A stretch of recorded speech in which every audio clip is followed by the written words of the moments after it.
Captain Rylan Hayes stepped off his ship and onto the stone floor of the alien city. The sky above was a soft purple, and the buildings looked like tall crystals, shining without light. The Alien Council had invited him as an honored guest, but everything felt strange, too quiet, too perfect. He was here to build peace between humans and the Zeralon Empire. So far, all meetings had been cold and polite, like smiles without meaning, words without trust. That night, he returned to his guest room, a large space filled with expensive decorations. The walls were covered with silk-like cloth. A fruit bowl sat, untouched on the table. He just wanted rest. But when he entered, someone was waiting. A young alien woman stood near the door, hands folded in front of her. She had dark blue skin, gold markings across her cheeks, and long silver-white hair tied. Behind her head, her eyes were bright like stars, but sharp, not soft. She did not bow. She did not smile. "I am Kylara," she said calmly. "The council has placed me in your care. I will serve you now." Rylan froze. "Serve me?" "Yes," she replied. "It is custom. A servant is given to honored visitors."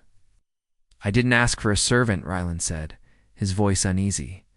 "You were given one," Kylara said. "What you do with me is your choice." Rylan didn't know what to say. Read about this custom in brief reports.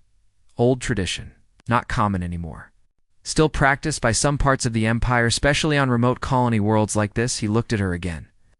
She didn't look afraid. She didn't look weak. She looked like someone who could command a room. "Fine," he said slowly. "But you're not a servant here. You're free to come and go as you want."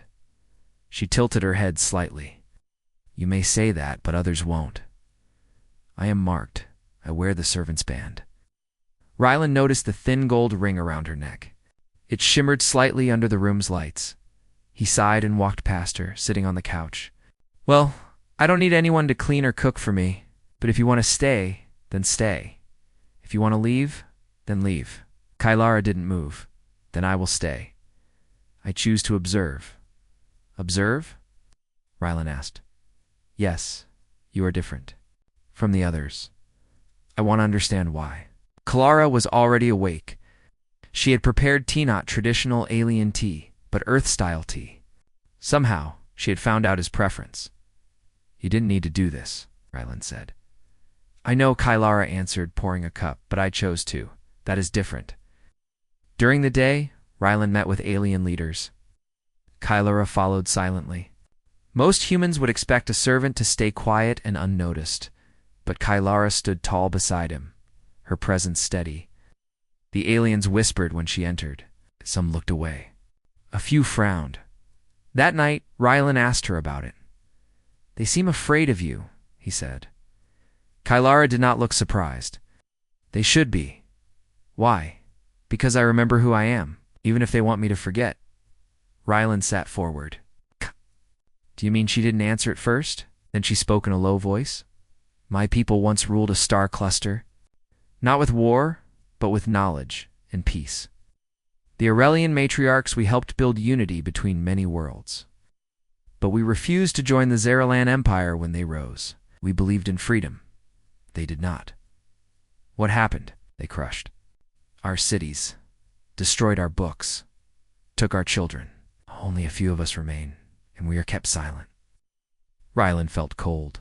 He hadn't read this in any report. "They gave me to you," Kylara said. "Not as a gift, but to keep me close, to watch me. They fear I will rise." Rylan looked into her eyes. "Are you going to rise?" She smiled, not with joy, but with strength. "That depends. Will you try to stop me?" He shook his head. "I don't stop people from standing tall. I respect it." She looked at him for a long moment, then nodded. "Then we will understand each other." Over the next few days, Kylara helped Rylan in unexpected ways. She corrected small cultural mistakes before he made them. She reminded him when to pause, when to speak, when to listen. She read the mood in a room faster than any censor. One day, during a tense meeting, an elder accused Rylan of insulting their traditions. Before Rylan could speak, Kylara stepped forward. "The captain has shown more respect than any outsider I have seen," she said calmly. If you cannot see that, perhaps the fault is not his. Gasps filled the room. No servant had ever spoken. In a council chamber, the elder turned red with shame but said nothing more. Afterward, Rylan asked, "You didn't have to defend me." "I didn't do it for you," Kylara said. "I did it for truth." He smiled. "Fair enough." That night, as they stood on a balcony overlooking the glowing alien city, Rylan said quietly, "They thought they gave me a servant." Kylara stood beside him, arms folded, "But you walk like a queen." She looked at him, then out at the stars. "That's because I am one." Rylan didn't laugh. He didn't doubt it. He simply said, "Then maybe it's time they remembered that." Captain Rylan Hayes continued his meetings with the Zeralon Council. They spoke with smooth words and polite smiles, but behind those smiles, he felt pressure like he was always being watched. It wasn't just diplomacy anymore. Something deeper was happening under the surface, and Kylara was always one step ahead. She walked beside him without fear, her servant's band still shining around her neck. But no one could mistake her for a servant now. Her posture, her voice, her presence, it all spoke of quiet power. Some alien officials avoided looking at her. Others whispered as she passed. One night, after a long meeting, Rylan sat alone in his room, thinking. Kylara walked in without knocking. She had that habit now. She didn't wait for permission. "There's something you need to see," she said. She handed him a small cube. It glowed gently in her hand. "What is this?" Rylan asked. "History, hidden history." He tapped the cube, and a 3D image appeared above it. Holograms of tall towers, starships with wings like birds, and alien symbols floating in the air. A voice spoke in a soft language. Kylara translated. "These are records from the Aurelian Library," she explained. "The place where my people once kept our knowledge, culture, and laws, before it was destroyed." Rylan watched carefully. The images showed a peaceful city filled with aliens of many species talking, trading, sharing ideas. Then the images changed. Fires, ships falling, people running, the Zerellans. He asked. Kylara nodded. "They feared us, not because we were violent, but because we could unite others, because we were respected." He looked at her. "And they erased this? All of it? They tried? Some fragments survived? Hidden in the outer systems, passed down by those who refused to forget." She paused, then added, "I was one of them." Rylan leaned back. "You weren't just a member of that race, were you? You were born into leadership. Kylara's." The voice was quiet. "My mother was the last matriarch. Before they came, she sent me away with guardians. I was just a child. I grew up in hiding, but they found me, took away my guardians, forced me into the system, registered me as a servant. My past became a secret, but not a forgotten one," Rylan said. "No," she said. "Never forgotten." The next day, things grew tense. The Zeralon Council announced a surprise military drill in orbit. Routine, they claimed, but Rylan wasn't convinced. Later, that night, he noticed something else. Kylara was missing. He searched the guest building. The halls were quiet. The guards didn't answer questions. Rylan felt a chill in his chest. Finally, after an hour, Kylara returned. Her clothes were dusty. Her hair was pulled back tight. She walked in calmly, like nothing had happened. "Where were you?" Rylan asked, trying not to sound worried. "I went to the ruins," she said. "What ruins?" "Beneath the council city," she explained. "Long ago, it was an Aurelian temple. Now it's buried, but some of the old paths still remain. You went there alone?" "I had to. Something was calling." She opened her hand and showed him a metal piece shaped like a star with smooth lines and glowing veins. "What is that?" "It's part of an emergency signal," she said. "A beacon. It was meant to be used if the Aurelians ever fell and needed help." "Help from who?" "From allies we once helped long ago, hidden across distant systems." Rylan stared. "At it? Does it still work?" "I don't know yet," she admitted. "But if it does, others may come." The next morning, rumors spread through the alien city. A strange light had been seen under the old council tower. Energy levels were rising. People whispered about the servant woman touching forbidden ground. Kylara remained calm. She wore a simple robe, but she walked through the halls with silent strength. Ryland stayed close. Knowing something was building, they were called into a private meeting with Counselor Drex. The highest voice of the Zeralon world, Drex's tone was sharp. You were seen near the ruins. That area is restricted. Kylara answered first. It was once my people's home. You built your city over it. That land belongs to the Empire now, Drex snapped. Kylara smiled gently. You can build over stone, but not over memory. Rylon stepped in. She hasn't broken any law. She hasn't harmed anyone. If she has knowledge from the past, maybe we should listen. Drex narrowed his eyes. You are a guest here. Captain, do not forget your place. I haven't, Ryland said firmly, but maybe some of you have forgotten hers. Silence filled the room. Kylara turned and walked out without bowing. Rylon followed. Outside, she whispered, There. Afraid again. Of what? He asked. Of what I might become? That night, thunder rolled over the alien city. Lightning danced in the clouds above. Ryland stood by the window, watching. Kylara stood beside him, holding the star-shaped beacon in her hands. If this works, she said quietly, the stars will answer, but not with war. With remembrance, Ryland looked at her. And what happens to us after that? Kylara turned to him. That depends. Will you stand beside me? He didn't hesitate. I already am. She gave a soft nod. Then the future might still be ours. The beacon pulsed once. Then again, light blinked into the sky like a heartbeat. Somewhere far away, someone might be listening. And in that quiet moment, Ryland no longer saw Kylara as a servant or even as a survivor. He saw a leader rising from the ashes, a queen waiting for the stars to answer.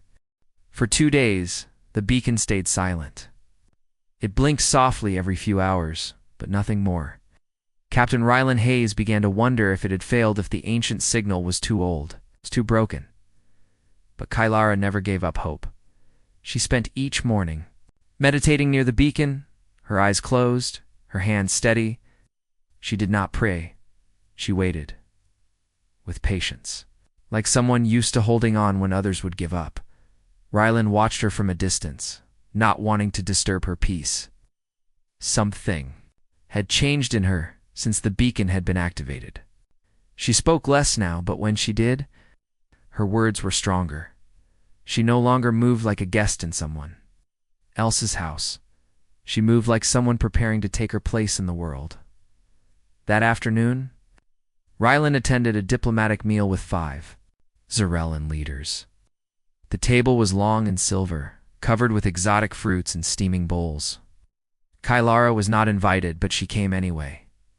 As she entered, the room quieted. The counselors looked uneasy. One of them, Counselor Rith, cleared his throat. She was not on the guest list, said sharply. She is with me, Ryland answered calmly. Where I go, she goes. She is a servant. No, Kylara replied, before Ryland could speak. I was called that, but I am not that. The room went silent again. Kylara stood at the edge of the table. She did not touch the food. She did not sit. But her voice filled the air. My people once stood in these halls, not as servants, but as advisors, as builders of peace. We guided alliances, helped shape laws. You erased our names, but not our memories. Now I return, to take revenge, but to remind you. Remind us of what? Counselor Rith asked coldly. That truth always returns, she said. Then she turned and left the room, her steps quiet but firm. Later that evening, back in Ryland's quarters, Kylara sat near the beacon. It had started blinking faster now, a rhythm like a countdown. Ryland sat across from her. You shook them up today. It needed to be shaken, Kylara said. Their control depends on silence. I will not be silent. Ryland nodded. Do you think someone received the signal? Kylara looked at the stars outside the window. Yes, I can feel it. like something distant is turning toward us. There was a pause. Rylan said, "When I first met you, I thought you were quiet and proud. Now I see you are only hiding your true self." Kylara smiled gently. "Sometimes we must wear chains until it is safe to remove them." That night, something strange happened. A small group of alien staff came to Rylan's quarters, engineers, security members, even a young translator. One by one, they spoke softly to Kylara. Not as leaders, not even as equals, but with respect. "We remember your people," one said. "My grandmother told me stories of the Aurelians." "My father worked with one of your kind," said another. "Said they never lied." "I never believed the Empire's version of your history," whispered a third. "And now I see you, and I know the truth." Kylara listened. To each of them, she did not speak much. She placed a hand on their shoulders. She thanked them. Rylan watched as she gained more than trust. She gained loyalty, quiet loyalty, like sparks waiting to catch fire. After they left, Kylara looked at Rylan and said, "It begins in whispers. Then it becomes a wave." The next morning, something shifted in the air. 3 Zarellan warships arrived in orbit. Their weapons were not active, but their presence was loud. A message was sent to all human visitors: do not interfere with internal matters. Remain in assigned zones. Rylan wasn't a fool. The Empire was preparing for something. They weren't sure what Kylara was planning, but they wanted to scare her back into silence. She didn't flinch. Instead, Kylara requested access to the old tunnels beneath the city, the ruins of the ancient Aurelian temple. Rylan tried to help, but permission was denied, so they went anyway. At night, they slipped through a hidden path behind the guest building. Rylan followed Kylara as she moved through the dark tunnels, her steps confident. The air was cold. Dust covered the floor. Symbols marked the walls Aurelian writing, faded but not gone. They entered a round chamber. In the center stood a broken platform, half covered in dirt. Kylara knelt beside it and placed the beacon on top. Then she began to speak in her native tongue. Rylan didn't understand the words, but he felt them. Like a soft wind brushing through the room, a hum filled the air. The beacon pulsed brighter, and then the platform came to life. Holograms appeared, the images of Kylara's people, their cities, their stars. A voice echoed, repeating the old Aurelian call: "To those who remember, we remain, we endure, we return." Kylara turned to Rylan. "This is our truth, hidden underground, but never erased." Rylan nodded. "Let's bring it back into the light." They returned to the surface. But something was waiting. 3 Zarellan guards stood at the door. "You are not allowed down there," one said. "The ruins are closed." Kylara stepped forward. "And why do you fear what's inside them?" The guards didn't answer. One reached for his communicator, but Rylan spoke sharply. "Stand down. I'm a human diplomat, and she is under my protection." The guards hesitated. Behind them, a small group of alien citizens had gathered, watching. Some whispered. Some took quiet steps closer. The guards noticed Stan stepped back.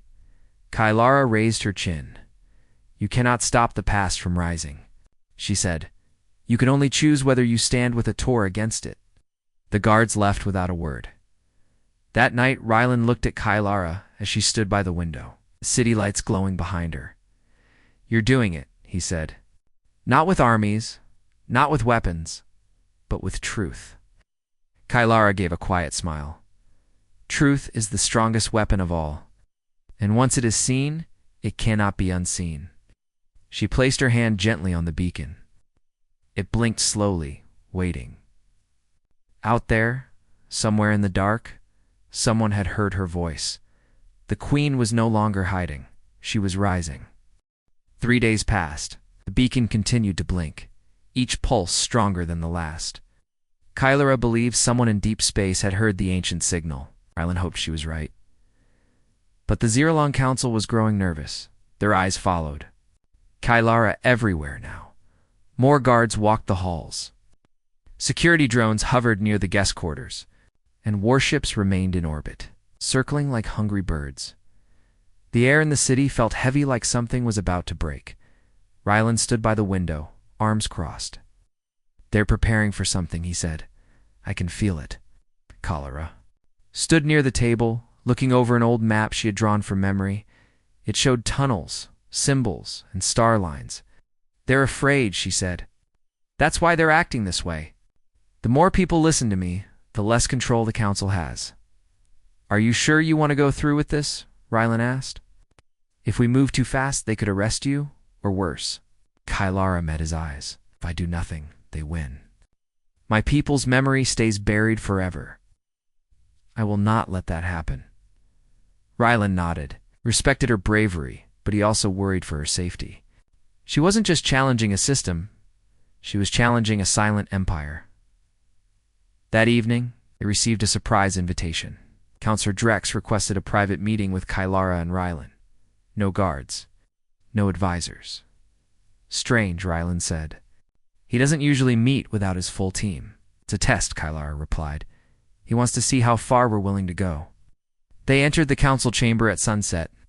The room was large, with stone walls and glowing blue lights. Drex sat alone at the far end, his expression unreadable. "You are causing unrest," Drex said simply. Kylara did not blink. "I am speaking the truth. If that causes unrest, perhaps the problem is not with me." Drex frowned. "You walk like a ruler, but you have no throne. You speak like a leader, but you have no army. You bring danger to a peaceful city." Rylan stepped forward. "Is it peaceful?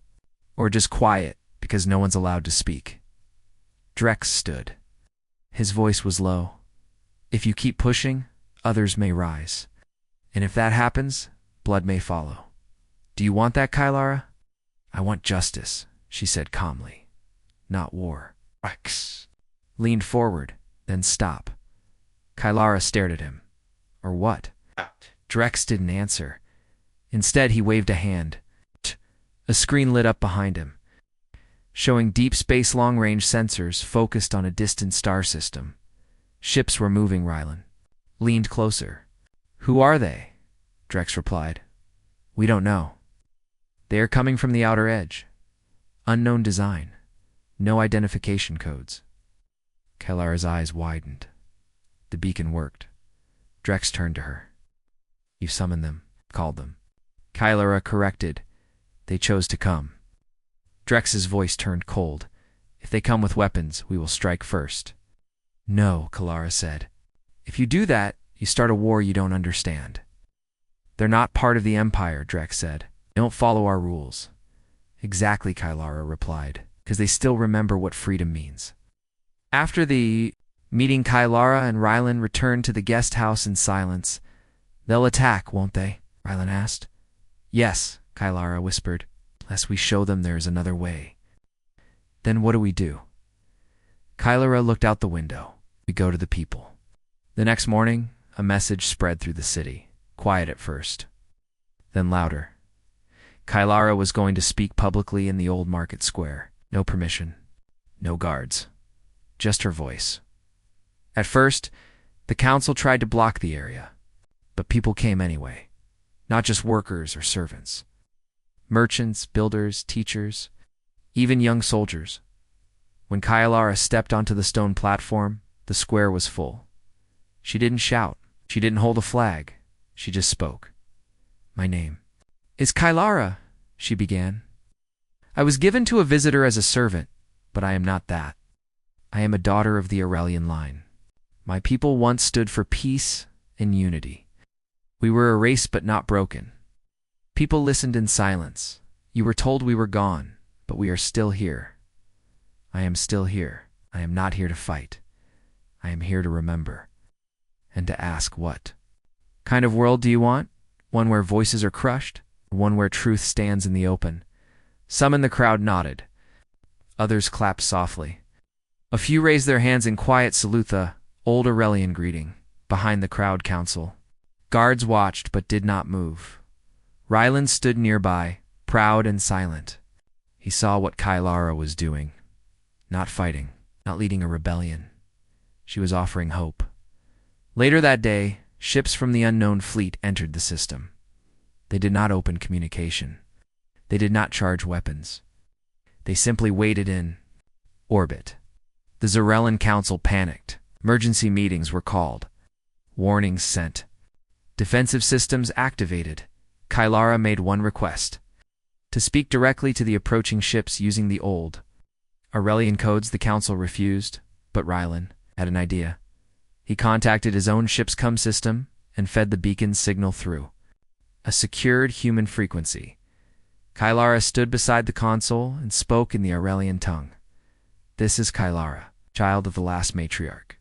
I speak from the lost world. We live, we endure. If you hear me answer in peace," a pause, then a response. Single word: daughter. Kylara closed her eyes. For the first time, she looked tired, not weak, but emotional. Like a part of her long journey had finally ended. "They heard me," she said softly.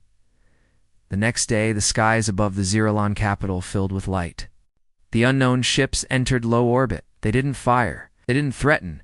They hovered waiting, and the people on the ground looked up, not with fear, but with wonder. Kylara stood at the center of it all, no longer just a servant or even a voice from the past. She was now the bridge between what was and what could be.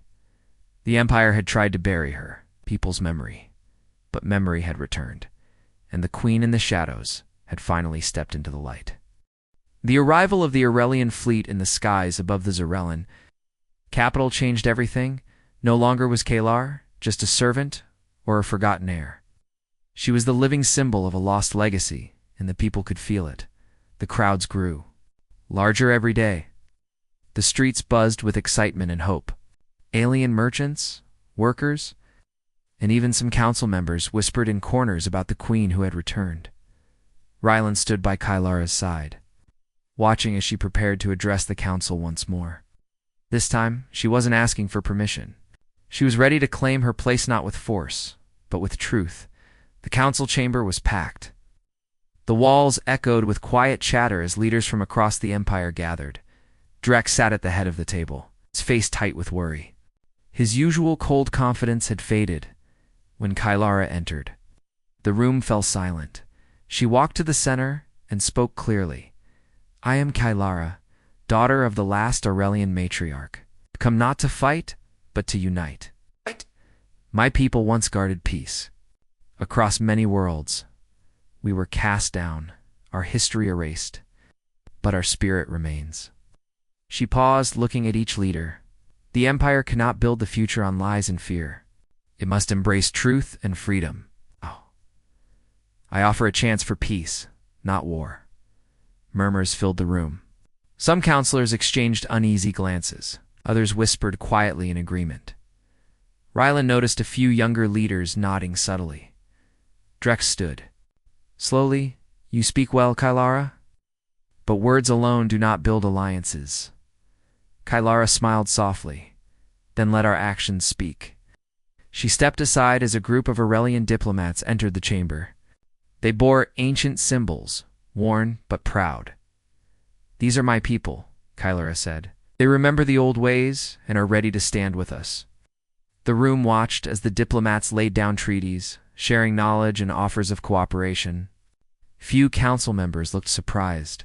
Others hesitated, but the tide was turning. Outside, the streets were alive with celebration. People sang songs of hope and banners with Aurelian symbols flew.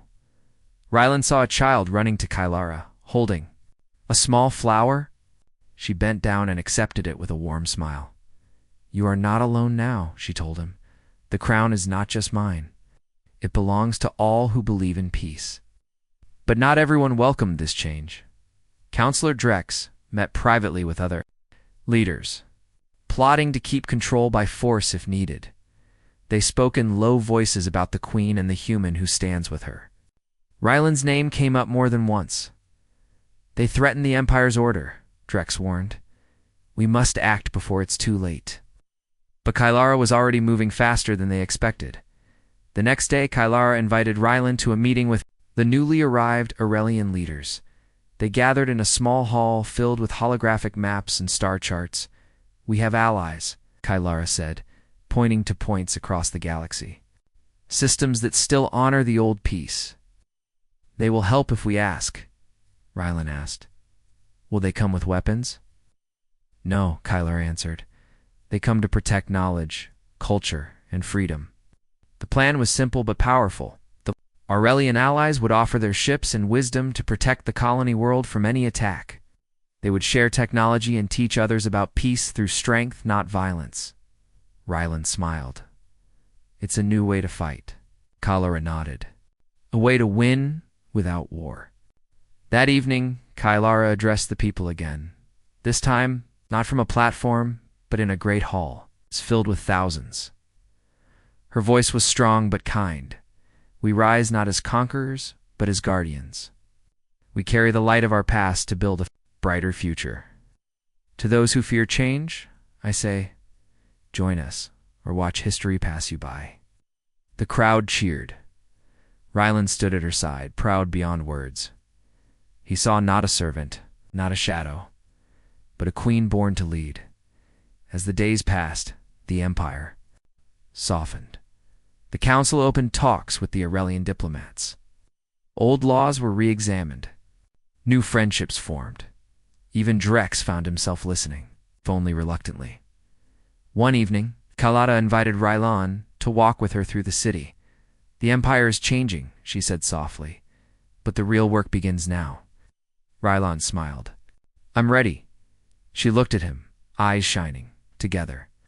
Under the stars they walked, not as master and servant, but as equals partners in a new chapter of peace. The dawn broke softly over the alien city, painting the sky in shades of gold and pink. The streets buzzed with a new energy, a quiet excitement that had not been seen in many cycles. Kalara stood on the balcony of the council building, looking out at the city she once thought lost to history. Beside her, Captain Rylan Hayes watched the awakening world. It feels different, Rylan said. Like a new day, not just a new sun, Kylara smiled. It is more than that. It is a new beginning. The past weeks had been difficult, filled with talks, decisions, and small victories. The Aurelian fleet had settled into peaceful orbit, and their diplomats worked tirelessly to rebuild trust. Slowly, the empire began to open its heart. Kylara had not forgotten her place. Longer a servant, but not yet fully queen. She was a leader in the making, guiding others with care and strength. The council's strict laws were relaxed. New voices were heard. People shared stories and songs once hidden away. It was a time of healing. One afternoon, Rylan received a message. From the human fleet, they offered him a promotion, an important role far from this colony. It was an honor, but it meant leaving Kylara behind. When Rylan told her, she looked at him with steady eyes. You must choose, she said softly. Your duty to your people, or your choice to stay. Rylan shook his head. I want to stay. This place needs us both. Kylara took his hand gently, and we walked this path together. The colony held a celebration to mark the new era. Banners flew with the symbols of both the Ziralan Empire and the Aurelian heritage. Music filled the air, blending old melodies with new rhythms. Kylara stood before the crowd. Her voice was clear and full of hope. I was given as a servant, but I remembered who I was, and he remembered too. Together we brought light to the shadows. She paused, letting the words sink in. Now we build not on fear or silence, but on trust and unity. The past has shaped us, but it does not define us. The future is ours to create. The crowd erupted in cheers later in a quiet moment, Rylan. And Kylara walked through the city streets, now filled with laughter and life. A child ran up to them, holding a small flower. For the queen. The child said shyly. Kylara knelt and accepted the gift. Thank you. You give me strength, Rylan smiled. You have become more than anyone expected. Kylara looked at him, eyes shining, not more. Just who I was always meant to be. The empire was far from perfect. Old problems remained. Some leaders resisted change. But the hope was strong. Kylara and Rylan worked side by side. Advisors, friends, partners. Together, they planned schools, hospitals, and peace missions. The future was wide open. One evening, the stars twinkled above. Kylara spoke softly. Do you remember when I first came to you as a servant? Rylan nodded. You saw a queen then? He smiled. Because you were one. She laughed gently. Then let us lead together. Under the vast galaxy, they stood united not as master and servant, but as leaders of a new age.